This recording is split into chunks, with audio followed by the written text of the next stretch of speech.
सभी को जय मसीह की ये वचन से आप पवित्र आत्मा से बात कर सकते हैं। किसी समय की बात है, एक छोटे से गांव में लोग अपनी सामान्य जिंदगी जी रहे थे। वह गांव जहां हर रोज की जिंदगी में संघर्ष और कठिनाइयां थी, लेकिन लोग फिर भी अपने विश्वास और आशा को पकड़ कर चलते थे। ऐसे ही एक दिन लोग अपने जीवन के सबसे बड़े शिक्षक यीशु मसीह से मिलने के लिए इकट्ठा हुए थे। यीशु मसीह, जो न केवल एक शिक्षक बल्कि एक उद्धारकर्ता के रूप में भेजे गए थे, उन्होंने लोगों को जीवन के सत्य से परिचित कराना शुरू किया। वह हमेशा अपनी बातें सरल और स्पष्ट तरीके से कहते थे, ताकि हर व्यक्ति, चाहे वह छोटे हों या बड़े, उन्हें समझ सके। यीशु ने अपने जीवन के माध्यम से एक ऐसी शिक्षा दी जो आज भी हमारे दिलों में गूंजती है। एक दिन यीशु मसीह ने अपने शिष्यों और लोगों से कहा, मैं मार्ग, सत्य और जीवन हूँ। कोई मेरे द्वारा ही पिता के पास नहीं आ सकता। ये वचन उनके जीवन का सार था। उन्होंने समझाया कि भगवान तक पहुंचने का एकमात्र रास्ता यीशु के द्वारा है। लोग जो भी अपने जीवन के मार्ग में खो चुके थे, यीशु ने उन्हें उस मार्ग को दिखाया जो सत्य और जीवन की ओर जाता था। फिर यीशु ने कहा,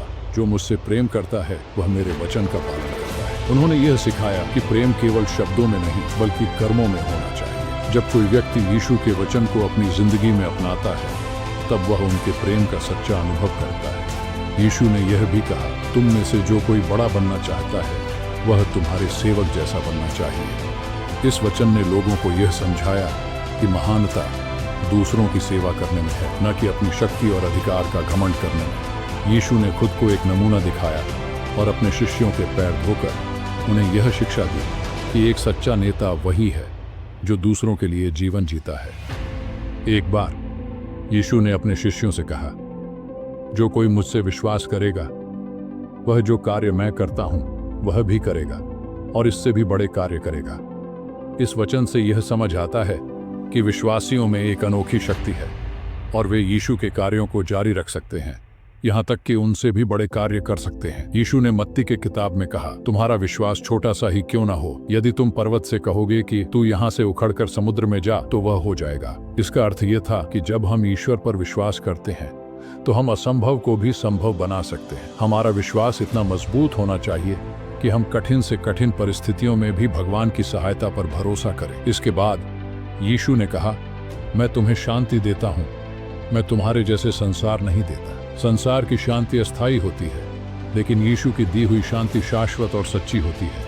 यह शांति केवल ईश्वर के साथ हमारे संबंध में मिलती है। जो मुझ पर विश्वास करता है वह कभी भूखा नहीं रहेगा और जो मुझ पर विश्वास करता है वह कभी प्यासा नहीं रहेगा।